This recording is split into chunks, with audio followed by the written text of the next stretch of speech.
Nós estamos dando início a mais um encontro de estudos avançados aqui no ICEB, Instituto de Cultura Espírita do Brasil, a casa de seu fundador e sonhador, Deolindo Amorim, que captou esse projeto do plano espiritual para dar-lhe substância aqui no plano material. Nosso presidente de honra, Deolindo, nosso presidente de honra, Jorge Andréa, e todos os demais mentores que estiveram aqui conosco desde o início no ICEB continuam conosco para darmos continuidade e substancialidade ao nosso querido Instituto. Neste instante, Jesus, ao te agradecer as bênçãos que nunca deixaste de fazer descer por sobre o Instituto de Cultura Espírita do Brasil, nunca deixaste de fazer descer por sobre todos os nossos mentores queridos, que mentalizamos agora, por sobre todos os que estiveram aqui no ICEB, no passado, no presente e ainda estarão no futuro. E todos os que neste instante nos acompanham em ambos os planos de existência, neste início de mais um estudo, nesta oportunidade, realizado por nosso querido amigo, companheiro, irmão Fabiano Pereira Nunes, que vem hoje, mestre, trazer o fruto de seus estudos sinceros, profundos, sobre a tua trajetória, mestre. Mas ainda te rogamos, juntos que estamos em teu nome, que faças descer por sobre toda a humanidade, tantos irmãos Jesus, atravessando duríssimas provas e expiações. Leva até eles, mestre, ainda que com nossa humildade e modéstia, as vibrações de fraternidade, de solidariedade e de amor, que por tuas mãos enviamos a todos os nossos irmãos. Em especial, desce por sobre Fabiano as vibrações de teu coração e as luzes de teu intelecto. Fica conosco hoje e sempre, sob a graça de nosso Pai. Bem, já dissemos que está conosco Fabiano Pereira Nunes, ele é nosso regular colaborador aqui, expositor no Instituto de Cultura Espírita do Brasil, é médico intensivista, participa do grupo de estudos Espíritas Revival, é articulista da revista Cultura Espírita do ICEB, aqui do Instituto de Cultura Espírita do Brasil, e é colaborador do programa Uma Bandeira para o Futuro, da nossa querida Rádio Rio de Janeiro, a emissora da Fraternidade 1400 AM, e em todas as plataformas. Fabiano Pereira Nunes vem hoje, neste mini-seminário, falar sobre o primeiro Natal e as leis morais. Fabiano, obrigada, o ICEB sempre agradecido a você por estar aqui conosco, e vamos iniciar? Somos todos ouvidos. Muito boa tarde, queridos amigos, queridas amigas. Mais uma vez agradeço a toda a família ICEB, na pessoa da nossa querida presidente Nádia do Couto Vale, professora, pela oportunidade de juntos, mais uma vez, refletirmos, meditarmos acerca da nossa amada doutrina espírita. E é uma honra verdadeira, é uma alegria imensa. Peço aos amigos e às amigas que, por favor, compartilhem nos seus grupos de redes sociais esse estudo e os outros estudos do ICEB. Se inscrevam aqui no canal do Instituto de Cultura Espírita do Brasil. Acessem o portal ICEB, portaliceb.org.br. Enfim, interajam com as diversas plataformas do Instituto de Cultura Espírita do Brasil, porque existe um material, não posso dizer nem que é riquíssimo, é trilionário, trilhardário espiritualmente. São muitos estudos, muitas reflexões, muitos trabalhos maravilhosos. e acessível às pessoas. Também peço licença à nossa presidente para convidar os amigos e as amigas a colaborarem com o Instituto de Cultura Espírita do Brasil. As informações acerca das colaborações em termos de associação, de associados, de doações, também estão no portal. Enfim, ajudem o Instituto de Cultura Espírita do Brasil. O Instituto de Cultura Espírita do Brasil, ele tem seus associados, seus participantes, mas ele é nosso, ele é do movimento espírita. Ele pertence ao movimento espírita. Então, o movimento espírita deve olhar o Instituto de Cultura Espírita como sua instituição espírita, sua casa espírita também. E as casas precisam de fomento, de sustentação. Então, essas são as nossas rogativas iniciais. Peço carinho para com essas rogativas. O tema que nós vamos refletir hoje como já foi falado pela professora. Bom, então aqui estão as informações iniciais. O e-mail do Instituto de Cultura Espírita, Instituto de Cultura Espírita do BR, tá? E o portal www.portaliseb.org.br. O primeiro Natal e as leis morais. É um tema estranho, né? Porque quando a gente fala o primeiro Natal, fala, mas se é o nascimento de Jesus, obviamente é o primeiro Natal. Na verdade, isso é um título um pouco, vamos dizer assim, provocativo, porque entre os historiadores existe um livro de John Dominique Crossan, que o título é O Primeiro Natal. E ele vem trazendo uma série de apontamentos, de dissertações, de teorias científicas a respeito desse primeiro Natal. É um livro que traz constrangimento entre teólogos e religiosos, porque traz uma série de informações que confrontam teologia e confrontam religião. Então, não por acaso nós trouxemos esse título, O Primeiro Natal e as Leis Morais, não porque eu vá repetir o pensamento de Dominique Crossan, de maneira nenhuma. Mas a ideia é, vamos dizer assim, fazer quase que um paralelismo. Bom, introdução do nosso estudo. Esse estudo de hoje é uma proposta de continuação, de continuidade de uma série de estudos que nós tivemos a honra de prestar ao Instituto de Cultura Espírita do Brasil.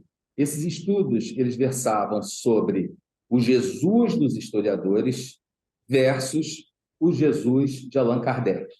Esse material ele está no portal ICEB, tá? Mas não na página do YouTube que nós estamos seguindo.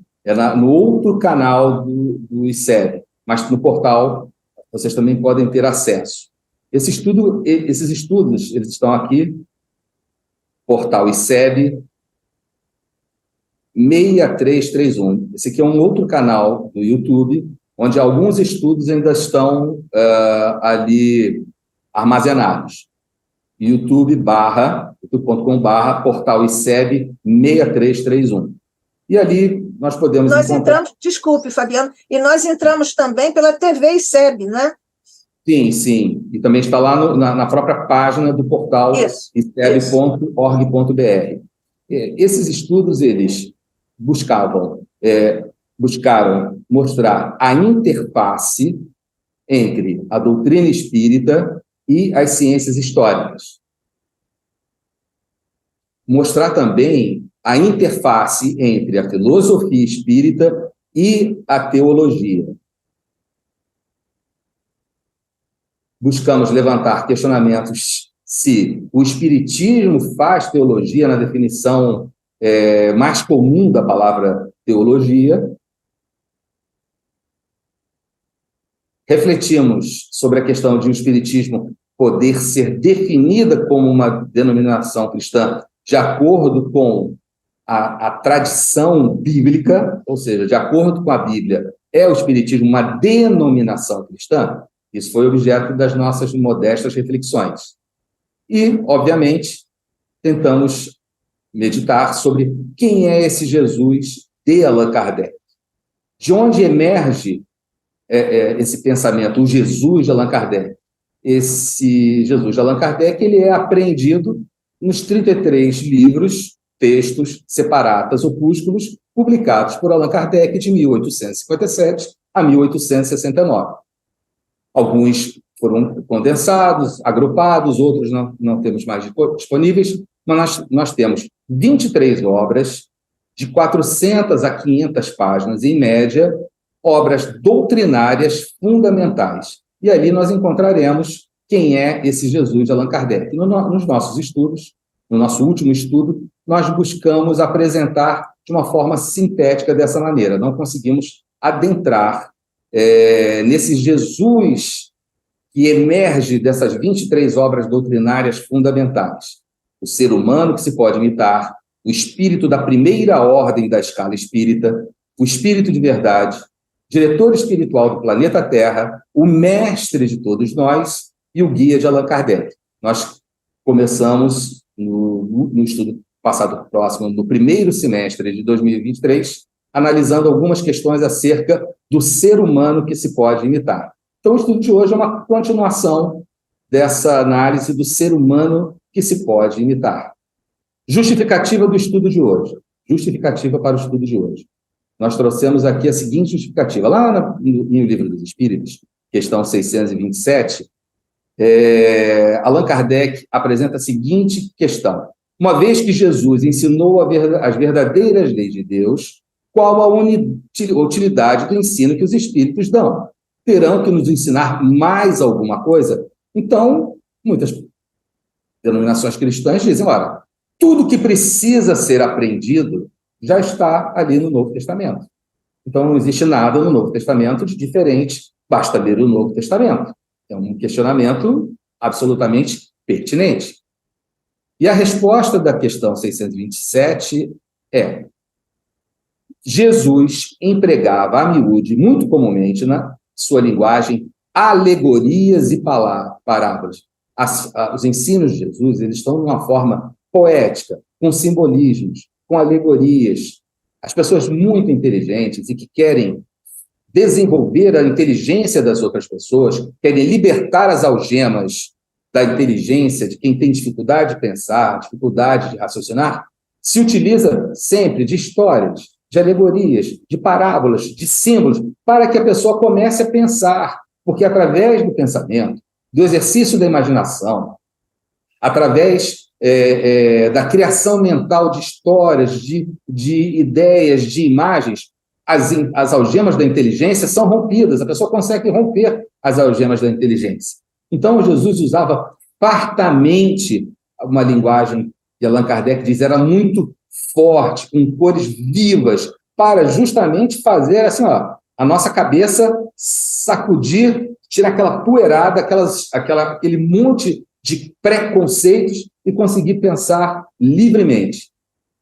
Porque falava em conformidade com os tempos e os lugares. Faz-se mistério agora que a verdade se torne inteligível para o mundo, ou seja, chegou o momento de que todas as palavras, ensinos, em simbolismos, em alegorias de Jesus, passem a ser absolutamente claros e inequívocos, porque o homem já avançou, a sociedade já avançou o suficiente para entender o sentido, o significado, a essência dos ensinos de Jesus.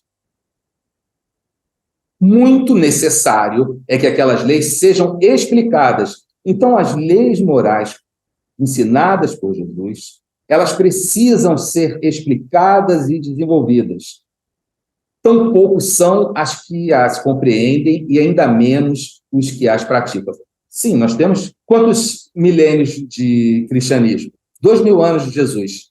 E continuamos cometendo os mesmos erros, eu não vou nem dizer de 2000 anos passados, mas desde o início da civilização, há 5.000, 6.000 ou 7.000 anos passados. Então, saber as leis de Jesus, as leis morais ensinadas pelo Cristo, isso daí é absolutamente já sabido. O que chegou o momento com o Espiritismo é o momento de entender perfeitamente, sem nenhuma margem à dúvida. A nossa missão consiste em abrir os olhos e os ouvidos a todos, confundindo os orgulhosos, desmascarando os hipócritas, os que vestem a capa de virtude, religião e da religião, a fim de ocultarem as suas torpezas. Então, os ensinos dos Espíritos vêm retirar a máscara de hipocrisia. Essa é a missão que eles se atribuem. O ensino dos Espíritos tem que ser claro e sem equívocos, para que ninguém possa pretextar ignorância e que para todos possam julgar e apreciar com a razão. Ou seja, ninguém vai poder dizer assim, eu entendi mal, porque foi mal explicado, eu não pratiquei bem os ensinos de Jesus, porque tinha muita alegoria, muito simbolismo, então, por isso eu não pratiquei. Não, essa desculpa não vai mais poder ser dada. É igual uma discussão uma vez eu tive com um amigo que é pastor, colega de trabalho, que é pastor, ele dizia assim, olha só, tudo que está escrito na Bíblia, vocês espíritos estão errados, porque tem que ser praticado ao pé da letra, como está na Bíblia. Tá, entendi. Posso pegar uma faca? Me presta aqui essa faca. Agora você pode escolher qual a mão que eu vou cortar e qual o olho que eu vou arrancar. Pode ser o direito ou o esquerdo. Bota a mão aí agora. Como eu sou seu amigo, escolha a mão que eu vou te arrancar. E escolha o olho que eu vou te arrancar. Ele, não, mas isso não pode ser levado ao pé da letra. Mas, aí eu perguntei, o que não pode ser levado ao pé da letra? Algumas sim, outras não. E quem vai dizer o que pode ser levado ao pé da letra e o que não pode ser levado ao pé da letra? Então, a conclusão só pode ser uma. Ou tudo que está no Novo Testamento é para ser interpretado, analisado, meditado, refletido, ou é para levar ao pé da letra. O que não pode é uma pessoa, um grupo, ou uma religião, ou uma denominação, um centro, alguém ser o juiz e dizer, não, isso é ao pé da letra, aquilo não é ao pé da letra. Isso é ao pé da letra, aquilo não é.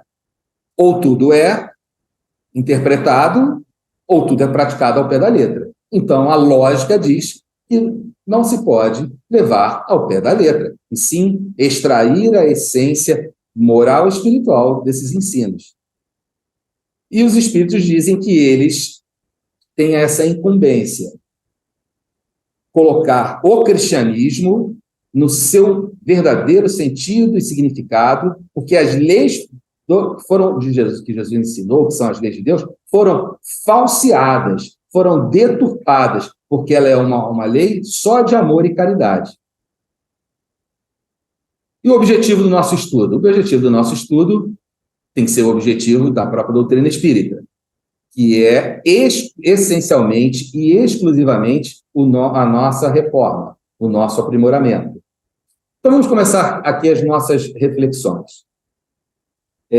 Nessa questão do Livro dos Espíritos, na questão número 113 de O Livro dos Espíritos, onde Allan Kardec apresenta as qualidades dos espíritos puros, entre essas qualidades está escrito o seguinte: esses espíritos gozam de uma felicidade inalterável. Nada abala, nada modifica, nada diminui a felicidade dos espíritos puros. Porque a felicidade dos espíritos puros é uma felicidade que já superou totalmente as questões dos instintos, das paixões, dos desejos. É uma felicidade única e exclusivamente moral e espiritual. Então, não tem nada nesse mundo que faça com que essa felicidade seja perturbada, seja modificada, seja abalada. Da vida de Jesus, nosso objetivo é tentar ver como e por que, se da vida Jesus, só tendo recebido dores, dificuldades, asperezas, traições, difamações, da vida Jesus não teve nenhuma facilidade. Tudo para ele foi muito difícil, foi mais difícil. Tudo para ele foi mais espinhoso. Tudo para ele foi mais áspero. Mas a reação de Jesus a essa aspereza, essa dureza, essa violência mesmo, violência do contexto, do cenário social, cultural em que ele vivia, ele teve uma reação absolutamente diferente do que seria esperado, porque ele viveu a vida com imensa alegria, ele usufruiu o prazer de viver, ele ensinou a viver com intensa alegria, com intenso júbilo, com intensa felicidade, não obstante essas pelejas árduas da vida. Então, essa maneira de, tendo recebido da vida só asperezas e espinhos, reagir de uma forma tão positiva, tão otimista, tão alegre, tão vivo e vibrante, é um dos objetivos do nosso estudo. Como? Por quê? E tinha Jesus na cabeça para reagir dessa maneira, né? É uma proposta audaciosa para um estudo, mas nós vamos tentar. Então, vamos lá. Questão 614 de O Livro dos Espíritos. A lei natural é a lei de Deus. É a única verdadeira para a felicidade do homem. Então, em primeiro lugar, a importância desse estudo, ainda estamos na parte do seminário sobre a importância do estudo.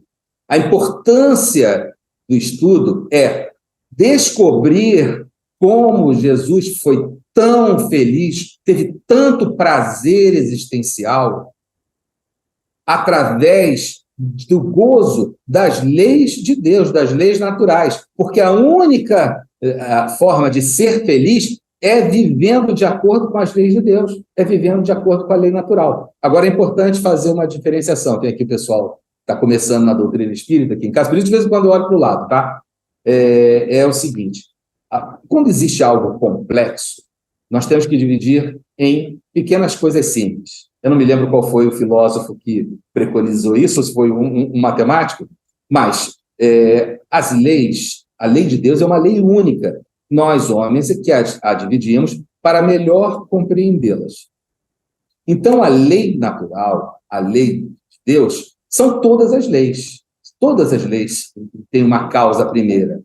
Todas as leis têm uma origem. O físico vai dizer, mas a causa de tal coisa são as leis da física. A causa das leis da física são as leis da matemática. Sim, mas a causa da causa da causa, a causa cáusica, a causa primeira é Deus. Então, essa lei natural, a lei de Deus, são todas as leis. As leis do mundo material, que é a matemática, a física, a química, a biologia, a botânica, a zoologia, elas estudam para melhor compreender essas leis da natureza. As leis da natureza também englobam um outro tipo de lei, uma lei que rege a vida dos espíritos. Rege a vida dos espíritos no mundo material e rege a vida dos espíritos no mundo moral, no mundo espiritual. A doutrina espírita, a filosofia espírita, batizou essas leis pelo nome de leis morais. Então, as leis morais que o Espiritismo ensina são essas leis que regem a vida do espírito no mundo corporal e a vida do espírito no mundo espiritual. As leis naturais, como, por exemplo, a matemática, são leis do mundo material. A felicidade para o espírito é estar vivendo de acordo com essas leis que Deus criou. Pressupostos. Então, já vimos a justificativa, e agora vamos ver os pressupostos, o objetivo, e agora vamos ver os pressupostos. Pressupostos do estudo de hoje. Primeiro pressuposto, o Espiritismo é uma ciência essencialmente moral. O Espiritismo é uma ciência, mas é uma ciência essencialmente moral. O Espiritismo é unicamente uma moral e que não deve sair dos limites da filosofia, nem muito, nem pouco. Então, as questões do primeiro Natal, para aqueles que são estudiosos das ciências históricas, para os historiadores, para aqueles que se debruçam sobre a arqueologia, para aqueles que são da religião, são teólogos, que acreditam que a Bíblia é a palavra inspirada de Deus, o nosso objetivo do estudo hoje não é científico, não é a historicidade do primeiro Natal, não são os fatos históricos, o que aconteceu, o que não aconteceu, o que é simbolismo, o que é redação. Isso não está na alçada do nosso estudo de hoje.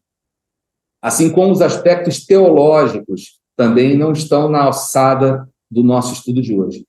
A alçada do nosso estudo de hoje são questões de ordem filosófica e moral. E ainda bem que eu tenho aqui a professora Nádia do Couto Vale, que, além de ser filósofa, ter robustos conhecimentos em filosofia e em cultura em geral, ainda mais em filosofia espírita. Então, ela é convidada e certamente vai nos ajudar aí nessas encruzilhadas dos filósofos. São muitos filósofos e, às vezes, a gente se confunde no pensamento deles, né?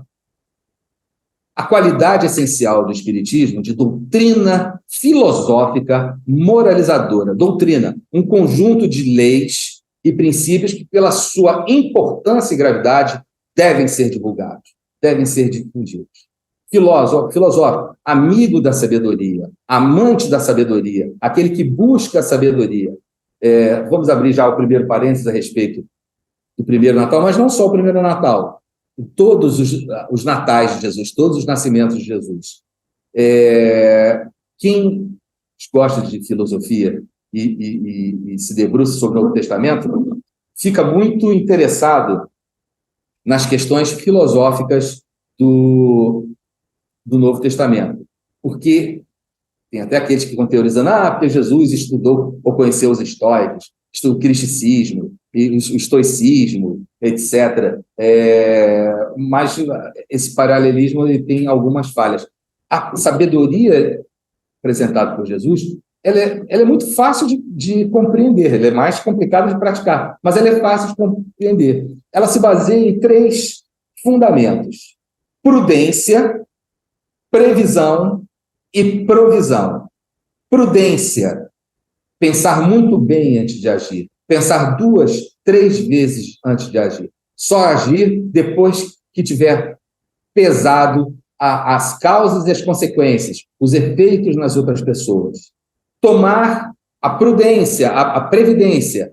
Tomar as medidas para não deixar os problemas acontecerem. E depois, proativamente, agir de maneira que esses problemas não aconteçam, pelo contrário, tudo corra da melhor maneira possível.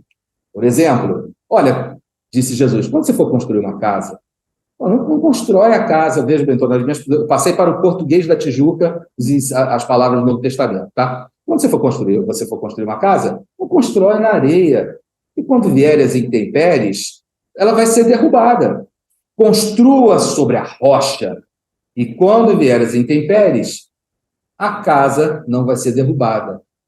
Olha aqui, quando você for segurar na charrua, aquele instrumento de arado, tem que fazer uma força danada, tem que se concentrar, ficar olhando o que está fazendo, não olhe para trás se alguém te chamar, não se distraia, porque se ela sair da trajetória, ele não falou isso na Bíblia não, tá? Ele não falou isso na Bíblia não, eu estou dizendo, se ele sair da trajetória, vai cair no seu pé, vai quebrar o seu pé, você vai machucar, pode até perder o pé. Né? Então, olha para frente, não olha para trás, fica firme nessa charrua, sem olhar para trás. Então, são conselhos que ensinavam a ter prudência, a aprender a ser prudente, a aprender a ter previdência e aprendendo a prover para que não aconteçam consequências indesejáveis e aconteça sempre melhor. Então, vejam, é uma sabedoria de 3 pés, prática, pragmática, onde Jesus vai construindo isso na imaginação das pessoas. E construindo na imaginação, a pessoa aprendia a pensar, a sonhar. Nada acontece no mundo concreto que não tenha acontecido antes no mundo do pensamento. Ela tem que estar no mundo do pensamento para depois se concretizar no mundo material. Os sonhos, as aspirações, as ideias, as vontades, os planos, tudo, ela parte de uma imagem, de um sonho, de uma história que se passou na imaginação de alguém. Professor, quer fazer alguma colocação? Está ótimo, estamos indo juntos. Tá. Bom, se o Espiritismo é uma doutrina filosófica, vocês acham que foi por acaso que Allan Kardec evocou e convocou simplesmente a fina flor, o suprassumo dos filósofos da história da humanidade? Liguori, Nursia, Franklin, Blaise Pascal. Olha, só Blaise Pascal, esse já é um Pelé. Se ele não tivesse chamado ninguém, vamos só conversar com Blaise Pascal. Na matemática, na física, ele é um monstro. Na filosofia, idem. A dissertação sobre a verdade de Blaise Pascal, que está na Revista Espírita, é assim, do queixo cair. Girardin, Arago, Swedenborg, Erasto, Lamennais, Fenelon, Francis Xavier, Chateaubriand, Galileu Galilei, Heine, Vicente de Paulo, Massillon, Lacordaire, João Evangelista, Lázaro. Mas Lázaro foi curado por Jesus. As dissertações de Lázaro, que estão no Evangelho segundo o Espiritismo, a lei do amor e o dever, são de altíssimo teor filosófico. Se ele foi curado por Jesus ou não, é outra história. Mas filósofo, está evidente que no século XIX ele havia se tornado. Tanto quanto o Erasto.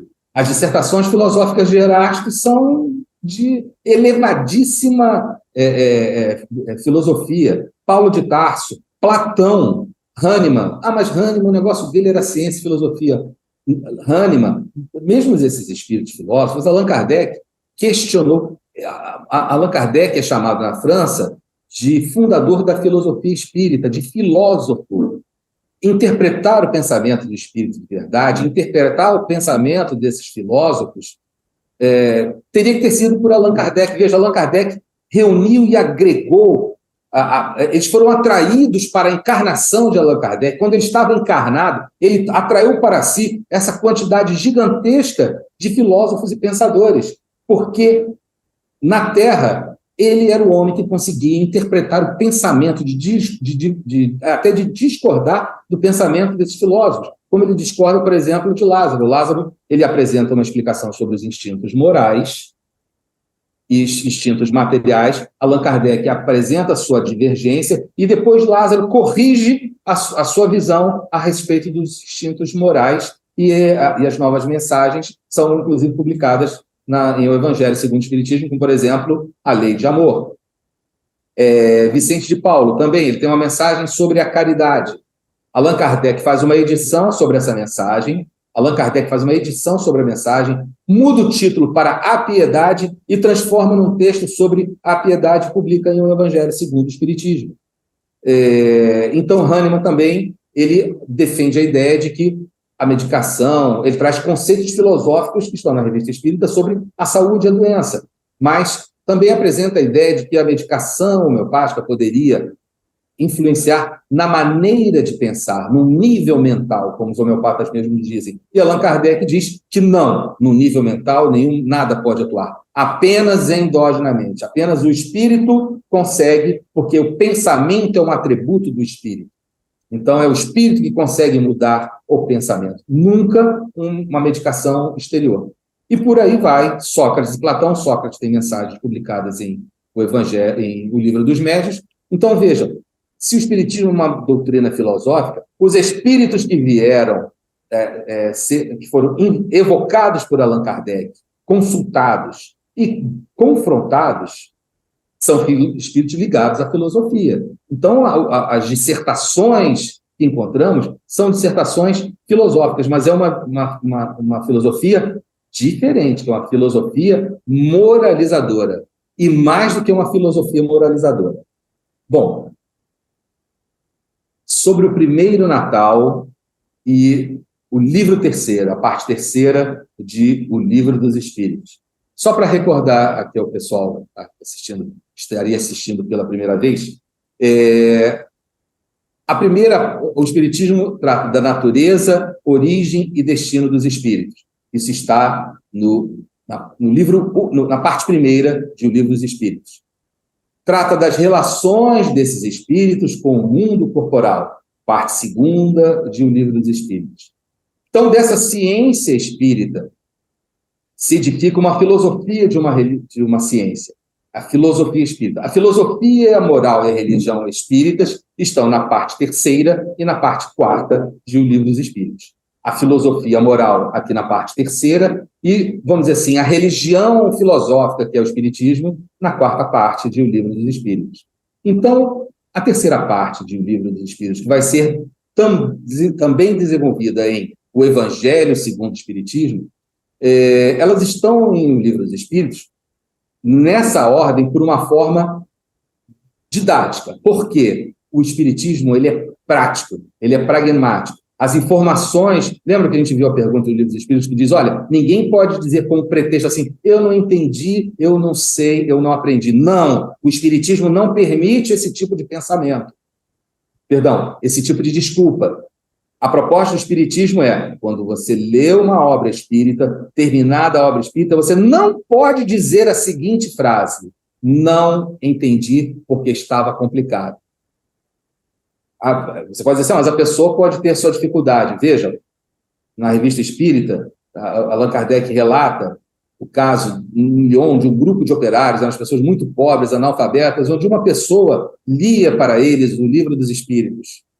E aquele grupo de operários, Allan Kardec diz que nunca viu espíritas tão espíritas quanto aquele grupo de operários. Entendiam delicadas nuances e praticavam, tinham uma vida absolutamente moralizada e espiritualizada. E não sabiam nem ler e escrever. Então, não é essa questão de ser mais culto ou menos culto. O Espiritismo não é feito para pessoas, para doutores, não é feito para pessoas que têm... Não, vamos lá assim, não é o público-alvo, não é direcionado exclusivamente para quem tem graduação, para quem tem instrução, para quem sabe... Não. Assim como a doutrina de Jesus é para todos, o Espiritismo é para todos. Mas o único pré-requisito é permeabilidade. Ter um senso, um sentido moral para poder conseguir entender o significado, porque são leis absolutamente lógicas e coerentes, porque as leis de Deus são lógicas e coerentes. Então, o Espiritismo apresenta as leis morais em 10 leis. Nesse livro, nessa parte, né, também chamado, eles chamam de livro 3, que é o das leis morais, são 12 capítulos. 12 capítulos para 10 leis. Então, há 2 capítulos que não tratam das leis, certo? Questão 625 de O Livro dos Espíritos, conhecimento da lei natural. A doutrina que Jesus ensinou é a expressão mais pura da lei de Deus. A doutrina que Jesus ensinou é a expressão mais pura da lei de Deus. Então, quando nós observamos o primeiro Natal, o segundo Natal e todos os anos de Jesus, nós ali podemos ler as leis de Deus na sua forma mais pura, mais simples, mais prática, mais compreensível para os seres humanos. Mas tem coisas que eu não entendo, que é complicado, que são questões teológicas. Mas, como Allan Kardec explica, não foi Jesus quem complicou. Quem complicou nasceu depois de Jesus. Os erros do cristianismo são humanos, porque o cristianismo é puro, simples, prático e pragmático. Fala assim, olha aqui, minha senhora, não coloca um pano novinho numa roupa que já está toda podre. Você não vai costurar essa roupa. Só que quando seu filho colocar essa roupa, a roupa vai rasgar. Porque a roupa está podre. Não se costura roupa nova, pano novo, em cima de uma roupa podre, velha, de um pano velho. É um conselho simples, prático. Para nós tem um significado filosófico, moral gigantesco. Mas para a pessoa, ela raciocinando ali numa coisa tão simples, tão elementar, de um vestidinho novo, que por acaso rasgou, porque criança não é mole. Aí ela vai botar um paninho novo no vestido novo, e o vestido vai durar mais outros bons anos. Ela raciocinou. Aquelas algemas que prendiam a inteligência dela já cederam um pouco. E, aos pouquinhos, ela vai rompendo e a inteligência fica livre. A lei de liberdade é uma lei natural. Então, Allan Kardec apresenta assim, olha só, se pode dividir a lei natural, as leis morais, em 10. E apresenta as 10 leis morais e ele conclui com a lei de justiça, amor e caridade. Não foram os espíritos que ensinaram essas 10 leis naturais. Isso é um conhecimento filosófico que já havia na época. A última lei, lei de justiça, amor e caridade. Justiça é uma das virtudes cardeais da filosofia clássica. E aí os espíritos respondem, essa divisão da lei de Deus é de Moisés, ou seja, Moisés escolheu 10 leis. Ou é assim que nós vemos as leis mosaicas, como 10 leis. Mas isso não é o mais importante. Você pode dividir em 10, em 5, em 20, em 1000. O que é importante? Olha aqui o que os Espíritos disseram. Essas leis precisam abranger todas as circunstâncias da vida. Todas as circunstâncias da vida. Isso que é o essencial. Então, a vida de Jesus, começando pelos simbolismos filosóficos e morais do primeiro Natal, elas são circunstâncias da vida, e o restante da vida também, que abrangem todas as leis morais. Como agir no mundo para ficar de acordo com as leis morais e progredir? Claro, todo mundo quer progredir. Mas por que você vai progredir se você não... Tá, progredir, e aí, ó, tá ótimo. É por orgulho e vaidade? Não. O progresso do espírito existe para ele ser feliz. É essa a razão de existir o progresso. A última lei, justiça, amor e caridade,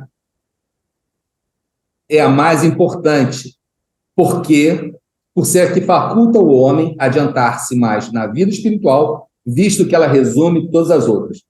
Esse é o ponto fundamental do estudo de hoje. A última lei é chamada lei de justiça, amor e caridade. Vejam, não é uma lei de justiça, não é uma lei de amor, não é uma lei de caridade. Ele coloca justiça, amor e caridade como sendo uma única coisa, uma única lei, um único princípio. Na filosofia clássica, a justiça é uma das virtudes cardeais. Então, para haver amor, como é o amor de Deus? É um amor que, ao mesmo tempo, ele é justo, ele é misericordioso e ele é caridoso.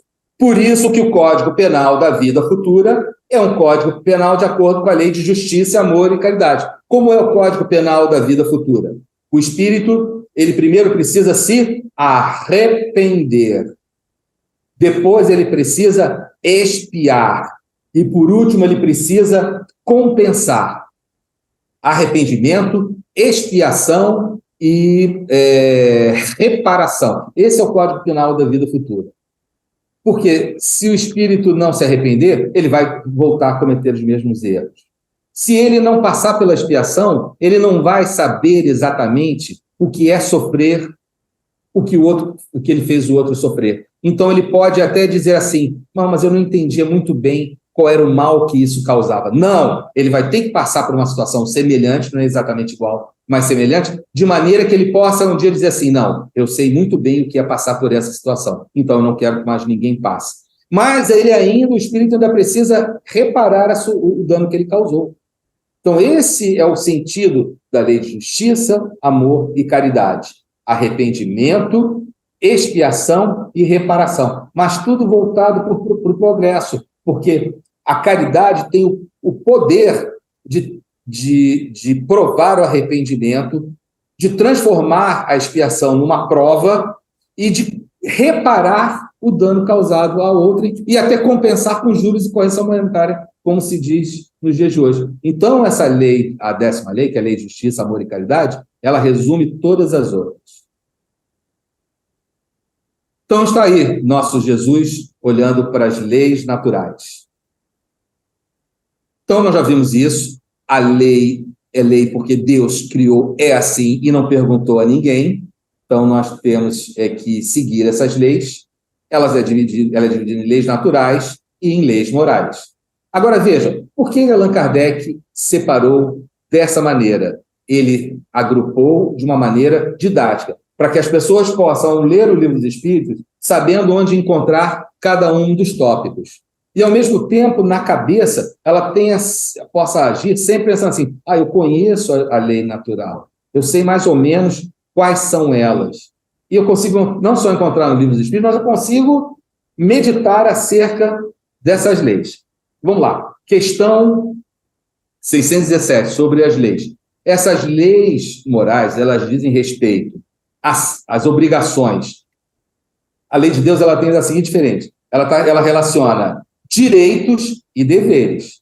As leis, elas também caminham nesse sentido. Mas a lei de Deus, ela coloca no mesmo peso direitos e deveres. Direitos e deveres para com Deus, direitos e deveres para consigo próprio e direitos e deveres para com o nosso semelhante.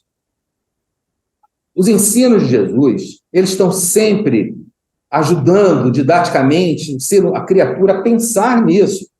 Veja bem, quando perguntavam a Jesus, aí, mestre, vamos lá, diz aí, qual é o maior mandamento? Vocês sabem que os judeus ortodoxos, ao mesmo tempo Jesus, 3 vezes por dia, voltados para Jerusalém, recitavam Shema Israel. Ouve, ó Israel, o Senhor é o único, só existe um Deus. Amarás a Senhor teu Deus de todo o teu coração, de toda a tua alma, de todo o teu espírito. 3 vezes por dia. Aí o camarada chega e vai lá e pergunta para Jesus, um doutor da lei, qual é o maior mandamento? Tinham vários mandamentos. E as pessoas estavam 3 vezes por dia recitando. E aí Jesus diz, amarás ao Senhor teu Deus de todo o teu coração, de todo o teu espírito, de todo o teu entendimento. E o segundo, que é igualzinho ao primeiro, amarás a teu próximo como a ti mesmo. Então, o tempo todo, Jesus está apontando nesse sentido. É muito fácil de falar, é muito poético. Por isso que os espíritos vieram para tirar as dúvidas e colocar de uma forma que o camarada diga assim, olha só, eu posso dar todas as desculpas do mundo, menos que eu não entendi e não sei como praticar, porque eu estou aprendendo aqui agora com eles. Então, esse texto que eu coloquei aqui na apresentação, ele está na coletânea de preces espíritas sobre a oração dominical. O Pai Nosso, a oração dominical, ele também é uma profissão de fé que resume os deveres do homem para com Deus, os deveres do homem para consigo mesmo e os deveres do homem para com o próximo. Isso está no Pai Nosso. É essa a lição, é esse o ensinamento. Então, vejam, as leis morais foram divididos também obrigações do homem para com Deus, as obrigações do homem para consigo mesmo, as obrigações do homem para com o próximo. Obrigações do homem para com Deus. A primeira lei é a lei de adoração. Lei de adoração. Então, a técnica para aprender. Capítulo 2, a primeira lei. Porque é o primeiro capítulo do Livro dos Espíritos, a parte terceira, é explicando o que é a lei moral, para que ela serve, como ela se divide. O segundo capítulo começa a falar das leis morais. Então, capítulo 2, primeira lei moral. Ah, é para decorar? Não, não é para decorar. É para entender e assim você vai decorar. Então, obrigações do homem para com Deus, obrigações do homem para consigo próprio e obrigações do homem para com a sociedade. Obrigações do homem para com Deus. A primeira é a lei de adoração. Adorar a Deus. Os judeus, quando eles 3 vezes ao dia recitam o Shema, recitam o Ouve, ó Israel, ele está adorando a Deus. E o Espiritismo mostra o sentido profundo de se começar tudo adorando a Deus. É o primeiro e mais importante passo na direção da humildade. Para aprender a ser humilde, o primeiro degrau, o primeiro treinamento de humildade de um ser humano que Jesus ensinou na sua oração e em todos os sentidos da vida é Deus, pensar em Deus, na perfeição infinita que é Deus, nas perfeições infinitas, na misericórdia infinita, na clemência de Deus, na grandeza de Deus e na nossa pequenez diante da perfeição infinita que é Deus. Esse passo, não é porque Deus é aquele Yahvé Sabaoth, o Senhor dos Exércitos, que quer que você fica humilhado aí para você mostrar que você é humilde. Sim, é o primeiro passo para se conquistar a verdadeira humildade. Se a pessoa não consegue ser humilde diante da inteligência suprema, da causa primeira de todas as coisas, a perfeição infinita, as suas leis também são infinitamente perfeitas, misericordiosas, justas e boas, se o espírito não consegue ser humilde diante disso, como é que ele vai praticar a humildade diante das outras situações da vida? O pessoal fala assim, mas o fulano é muito pior que eu, fulano é isso, fulano é aquilo, fulano é isso, então eu sou humilde porque eu quero ser humilde, mas sou humilde por caridade, porque eu tenho que ser humilde, que uma das minhas grandes qualidades entre as minhas enormes qualidades, uma delas é ser muito humilde. Tem muitas qualidades, tá? Não. A lei de adoração, ela já vai trabalhando o espírito para aprender a ser humilde. Quando chegaram diante de Jesus e falaram, bom mestre, Jesus pergunta, mas por que você me chamou de bom? Aprenda, bom só Deus. Mas Jesus não é bom? Jesus não é bom, Jesus era ótimo. Mas a bondade infinita é Deus. Quando você se reconhece humilde perante Deus, o caminho para a humildade verdadeira já foi aberto. Então, a primeira lei é a lei de adoração. E olha, digamos assim, você tem lá filho, ou você é um filho, ou você é uma filha, você é um neto, e você é super ingrato. Ele traz seu avô, sua avó, seu tio, sua tia, sua mãe, seu pai, coloca um prato de comida na sua frente, sabe o que você faz com o prato? Joga no chão, fala, eu não como essa porcaria mal feita. O que é isso? Um ingrato miserável. Um ingrato miserável. Ora, se isso nós achamos um absurdo, uma comida que realmente pode estar horrorosa, ainda mais para com Deus, que nos deu a vida, criou todas as leis que existem, e essas leis são para a nossa felicidade. Nos criou simples e ignorantes, mas disse assim, olha só, vocês vão ser criados zerados e vão progredir em direção à perfeição. E ainda vão poder chegar para mim no final e dizer assim, progredi com o meu próprio esforço, eu mesmo me fiz. Se eu sou agora um espírito perfeito, foi graças às experiências que eu passei. Parece aquele filho pródigo, né? O filho pródigo não. O que recebeu tudo dos pais e no final diz, sim, eu me fiz a mim mesmo. É verdade. Mas Deus coloca isso para o espírito, ele é criado simples de ignorância, termina perfeito, e ele pode dizer, foram as minhas experiências que construíram a minha perfeição atual. Mas tudo isso foi criado por Deus. Então, eu vi que passou ali uma pergunta sobre o que é humildade. A palavra humilde vem de humus, que quer dizer terra. Humus, que quer dizer terra. Homem vem de terra, humus. Omni, quer dizer terra. Humilde é aquele que está para a terra. De que maneira? Ele serve de nutriente para que outro cresça. A terra, ela fornece os nutrientes, o nitrogênio, os sais minerais, todos os nutrientes para que as plantas cresçam. A humildade é servir, não é dizer assim, eu sou pequeno, eu sou miserável, eu não sou nada, eu sou assim, mesmo errado e perfeito. Não. A humildade é, não, embora o seu tamanho seja gigantesco, você se abaixa para ajudar o outro a subir. Você levanta o teu semelhante. É o que Jesus ensinou. Sendo um espírito puro, se fez homem para jogar a gente lá para cima. Essa é a verdadeira humildade. Quando Jesus diz coisas, vós me chamais de mestre, e dizei bem, porque eu sou. Isso não é falta de humildade. Porque a humildade verdadeira é essa. Em sendo puro, veio ensinar as lições das leis morais para que você conseguisse ser feliz. Ok? Muito bem. Então, vamos lá. A primeira lei é a lei de adoração. Mas a primeira e a segunda lei são iguais. A lei de adoração e a lei do trabalho. São as obrigações do espírito para com Deus.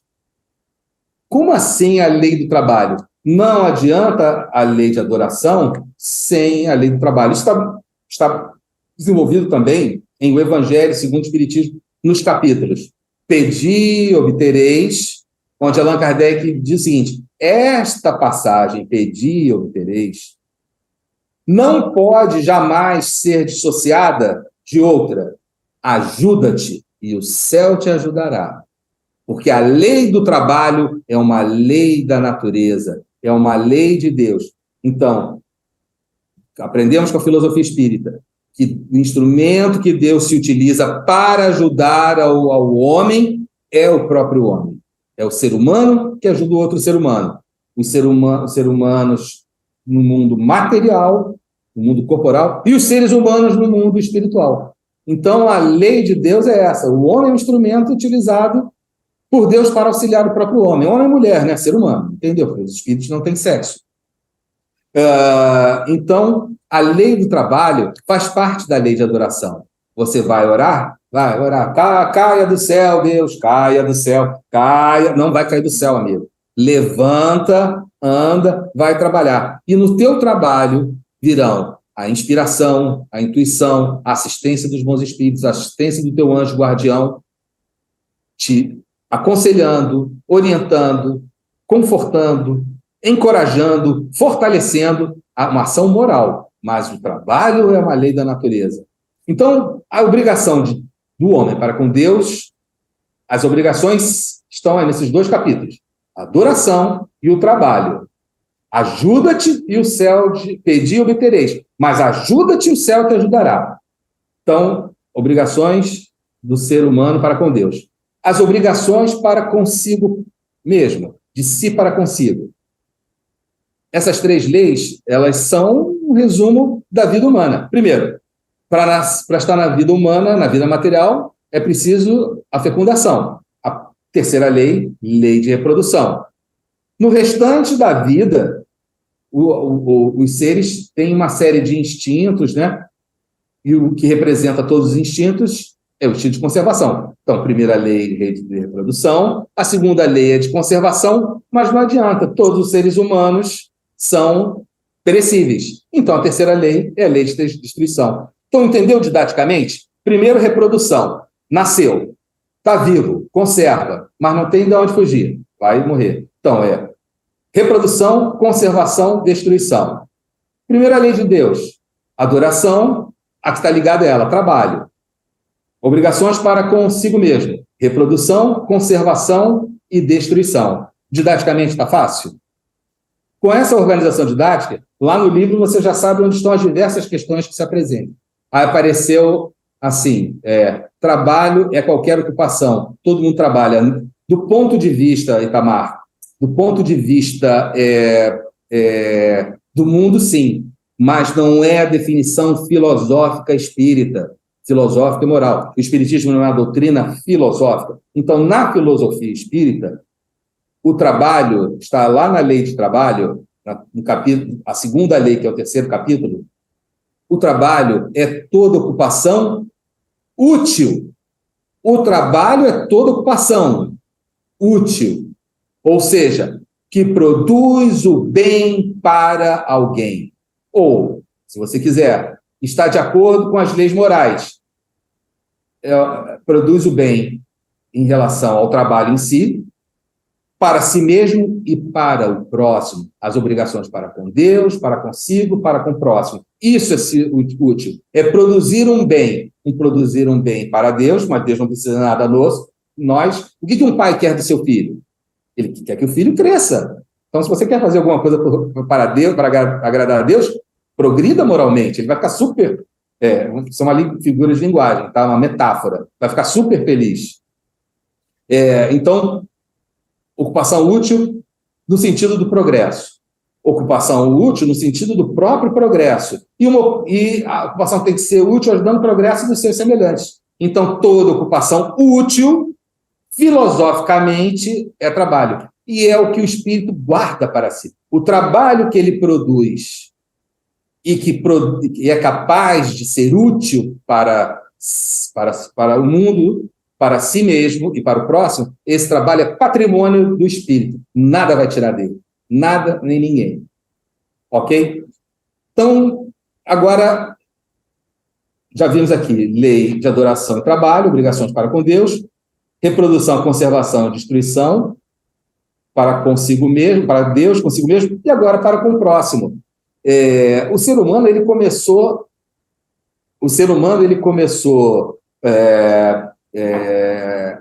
a viver, a se organizar em sociedade. Não importa qual hominídeo, podem ser os hominídeos de 6 milhões de anos atrás, de 8 milhões de anos atrás, homo afarenses, homo africanos, o homem de Tomai, não importa. Eles se agregaram para sobreviver e caçar. Então, a lei de sociedade é uma lei natural. Onde 2 ou mais se reunirem em meu nome, eu estarei entre eles. O que Jesus estava dizendo? Fundem uma religião? Não, não. É uma lição sobre a lei de sociedade. O homem precisa viver em sociedade. Se ele ficar isolado, como eremita, sozinho em algum lugar, ele pode progredir do ponto de vista mental? Pode, mas, veja, a ocupação que é útil, que é trabalho, é ocupação útil. Ele sozinho, como eremita, ele ajudou alguém? Talvez assim mesmo, talvez, não sei, talvez. Ajudou o próximo? Definitivamente não. Então, a ocupação dele foi útil? Do ponto de vista filosófico e moral, não. Primeiro que ele não sabe se ele mesmo progrediu. Não produziu nada de útil para ninguém, não produziu nada de útil objetivamente para nenhuma pessoa. Então, a ocupação dele foi útil? Questionável. É melhor que ele fique na sociedade e aguente lá, está no Instituto de Cultura Espírita, meu Deus, as contas não fecham esse mês, por favor, pelo amor de Deus, meus irmãos, colaborem que as contas não estão batendo. Provavelmente a presidente, em algum momento, ela vai dizer assim, queria ser um eremita, não teria nenhuma conta para pagar. Esse mês estaria fechadinho, só sou eu e minha meditação e os fluidos. Sim, mas e aí? O que você progrediu? Então, a lei de sociedade é a primeira lei das obrigações para com o próximo. Ora, por que os hominídeos se agregaram? O Homo sapiens neanderthalensis se agregou. Por que o Homo sapiens sapiens se agregou? Para conseguir progredir. No início, o progresso da inteligência, dos instintos da inteligência. Com o espírito, o progresso moral. E é o que ele vai fazer ele se elevar na categoria dos mundos habitados e na ordem dos espíritos.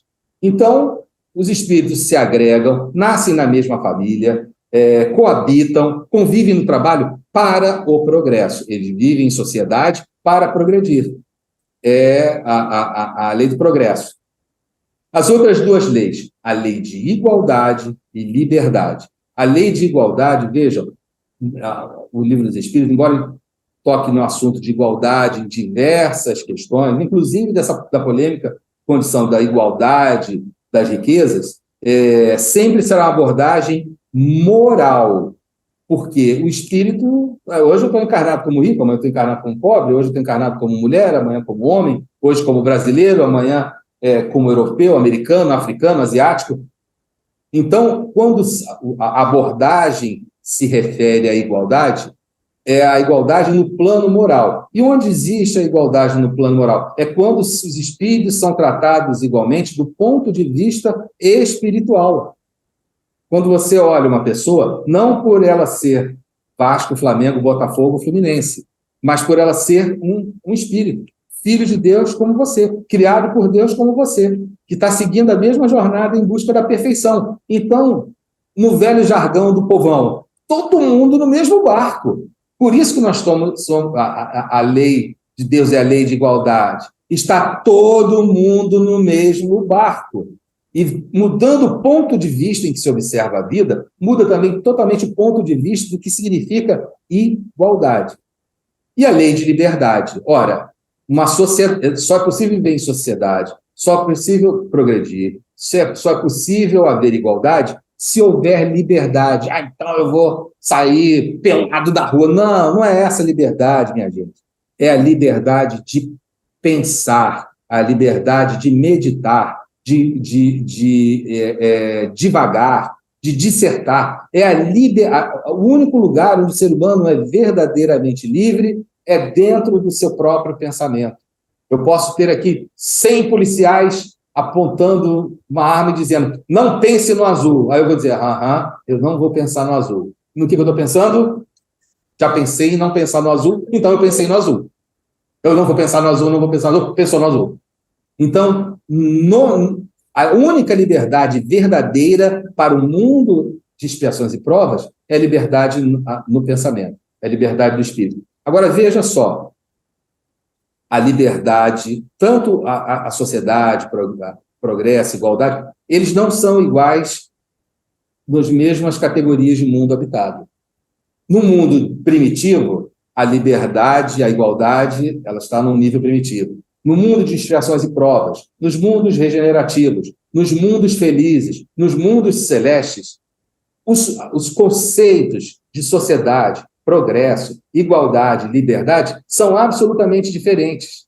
Santo Agostinho explica que em mundos muito superiores, a vida é tão longa, o corpo é tão suave, tão sutil, que os espíritos se deslocam no espaço. Eles conseguem, como a gente brinca aqui no nosso grupo espírita, eles conseguem voar estando encarnados.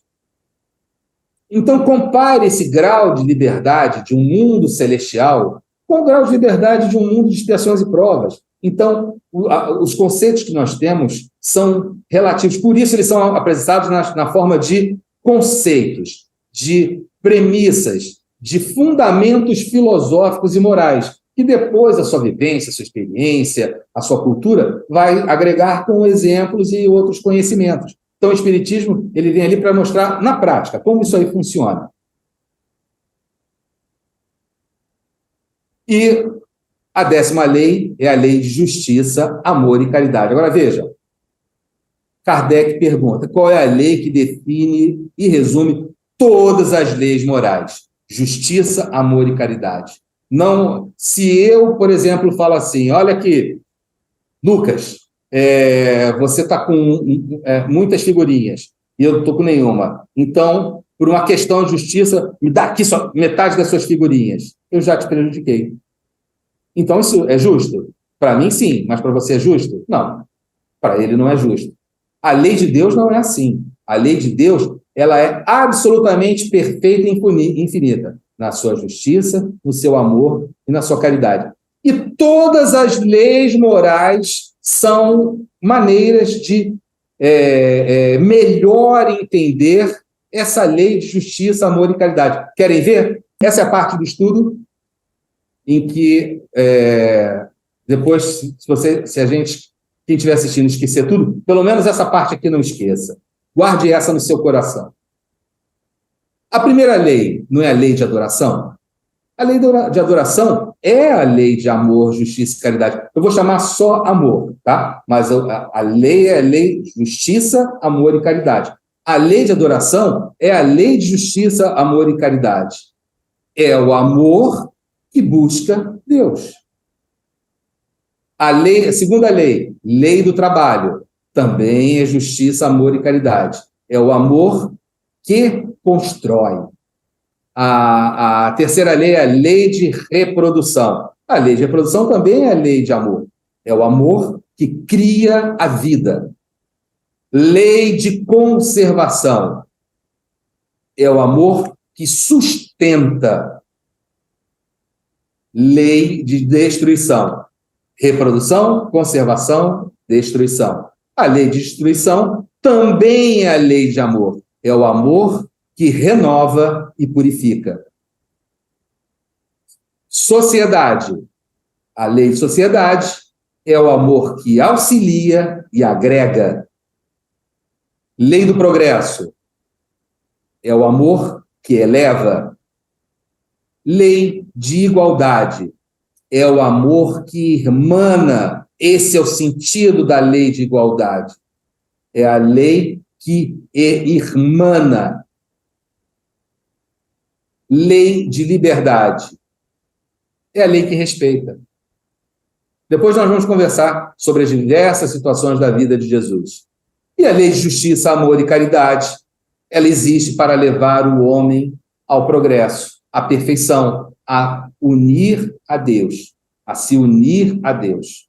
Vejam, a palavra religião, existem vários estudos a respeito da etimologia da palavra religião. Eu gosto muito da etimologia estudada por Allan Kardec, está na Revista Espírita, dezembro de 1868. Ele usa a seguinte etimologia: religi omni, religião, religi omni, omni, homem, seres humanos. Então, religião, no sentido filosófico espírita, ela liga novamente todos os homens entre si numa comunhão de pensamentos, de sentimentos, de propósitos e de trabalho. Então, a religião, no sentido de religar a Deus, não é o conceito etimológico que Allan Kardec defende, que está até no dicionário Ruais Eletrônico, naquele setor de etimologia que o Ruais Eletrônico tem. Relique homine. Homine, religar. Religar todos os homens. Apertar num imenso laço de comunhão. A lei de justiça, amor e caridade é a religião divina, porque ela liga de novo a Deus. Mas ela só vai ligar a Deus se ela ligar aos homens. O segundo mandamento é semelhante ao primeiro. O segundo mandamento é amar ao próximo como a si mesmo. Por isso que amar a Deus é o mesmo que amar ao próximo. E essa é a máxima que coloca na prática. Vamos lá, e na prática? Como é que eu faço isso? Sem caridade não há salvação. Tudo que Jesus fez foi praticar a caridade. E ensinando a praticar a caridade, ele ensinou a praticar, a treinar. Porque, veja, tudo um processo lento e gradual. Você faz um treinamento. Antes de jogar o jogo, você tem treino lá do time. O atleta faz o treinamento, vai para a sala de musculação. Antes de adquirir a condição de um espírito perfeito, a gente vai fazer uns treinos. E como é que se treina? Já foi demonstrado. A caridade é a alma do espiritismo. Não há verdadeiro espírita sem caridade. Muito bem, mas vejam, o espiritismo ali não é prático? O espiritismo não é pragmático? Sim ou não? O espiritismo é prático, ele é pragmático. Então, para nós, entendi, faz sentido, gostei da didática. Mas e aí? Como é que eu faço? Tá, e como? Tá, me diz, como se faz isso? Por isso que existe o capítulo 12, é o capítulo chamado da perfeição moral. Jesus explicou assim: sede perfeitos, porque perfeito é o vosso Pai Celestial. Aí a pessoa fala, caramba, Jesus está com o sarrafo muito alto, como é que eu vou pular essa altura?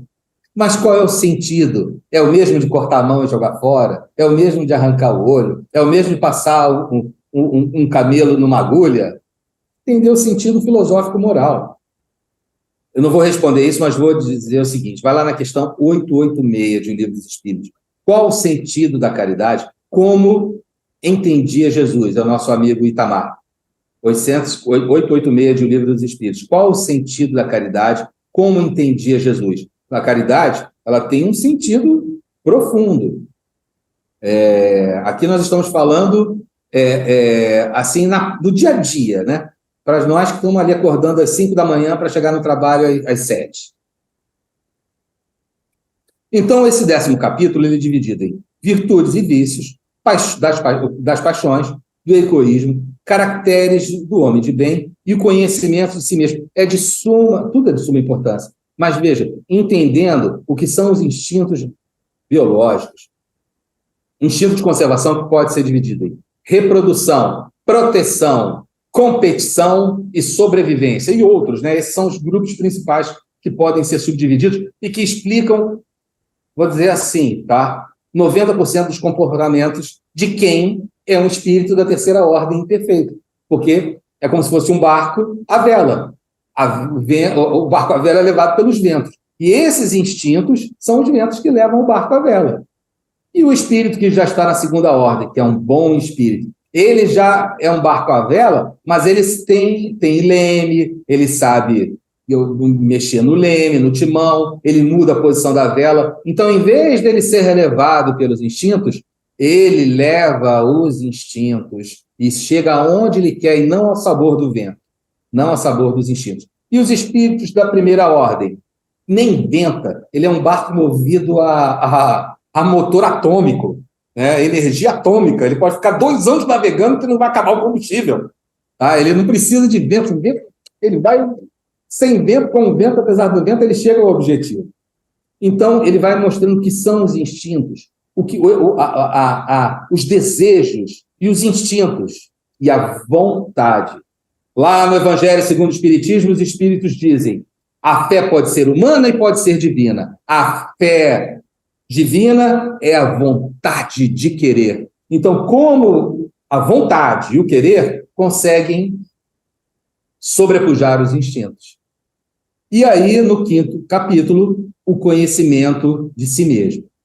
Sobre o conhecimento de si mesmo, nós temos muita gente estudando. Olha, tem os psiquiatras, que é o grupo que eu mais gosto, os psicólogos, que eu já não afinizo tanto. Vocês sabem que entre psicólogos e psiquiatras sempre tem ali uma quedinha de braço, né? Mas também temos os filósofos, os humanistas, os cientistas. O conhecimento em si mesmo é objeto de estudo de diversas vertentes. Nós dissemos que o Espiritismo... nós não trouxemos o pensamento de Allan Kardec, que o Espiritismo é uma doutrina filosófica, é uma filosofia, não deve sair, o Espiritismo não deve sair dos caminhos da filosofia. A filosofia, ela também não é uma tarefa muito simples, não. Nós temos na presidência do Instituto de Cultura Espírita, já falei isso, a professora Nádia, que além da sua formação em filosofia, tem um robusto conhecimento em filosofia. A pessoa pode ter uma formação e não ter um robusto conhecimento. Ela tem um robusto conhecimento das filosofias, e da cultura em geral, da erudição em geral, mas da filosofia. E hoje, quando a gente olha assim na internet, está lotado de cursos de filosofia, né? Excelentes, até como do Nova Acrópole, da professora Lúcia. Por quê? A filosofia, como a religião, ela está sendo diluída, né? As pessoas estão se afastando, os jovens estão se afastando da religião, e a própria ciência, que desde a Revolução Francesa se coloca como uma nova religião, a religião científica, o povo também não está mais. Ele usa a ciência e vai usar a ciência, mas ela não vai ocupar o papel da nova religião. Nós não vamos adorar o Deus matemático, isso não vai acontecer. Então, ela não já teve tempo suficiente desde a Revolução Francesa para ocupar o lugar da religião, não conseguiu. Mas a filosofia, vamos dizer, ela antecede a medicina, antecede a ciência, o cientificismo clássico, e ela antecede, talvez, até a religião, né? Se for contar os princípios filosóficos lá dos povos da Mesopotâmia. E a filosofia ela está crescendo muito, hein? Onde existia lá na área de gestão, na área de administração, agora é estoicismo quântico, e o coaching estoico, as palavras, os cadernos de Marco Aurélio, enfim, o estoicismo ele virou uma supermoda atualmente, uma supermoda da atualidade. Não é para menos, né? A filosofia ela nutre a alma, a ciência não vai nutrir a alma, ela não vai nutrir a alma, ela vai nutrir o cérebro, mas a sede existencial, a fome existencial, ela não vai conseguir. E as pessoas estão encontrando na filosofia. Então, eu estava falando da professora Nádia Perturbalho, eu falo isso para que... Eu sei que ser presidente de um instituto como o de Cultura Espírita já é muito pesada a tarefa, mas se ela pudesse arrumar um tempinho para ela, professora Nádia, ministrar um curso ou ter um dia um espaço no Instituto de Cultura Espírita para ela nos ensinar filosofia, e principalmente fazendo as comparações com a filosofia espírita, seria muito, muito bom. Seria bom, não, seria maravilhoso. Uma ideia para 2025, não sei, mas, assim, honestamente, é um desperdício, né? Essa possibilidade de uma professora com tanta capacidade de ensinar filosofia para a gente, e no Instituto de Cultura Espírita, e aí a pessoa pode acabar indo fazer um curso com um coaching filosófico, um estoicismo coaching empresarial filosófico. Pô, a gente está falando de resolver os problemas da vida eterna, né? Então, a professora Nádia vai pensar com carinho a possibilidade de não só presidir, mas também voltar ali ao giz e ao quadro negro aqui no Instituto de Cultura Espírita, né? Então, vamos lá.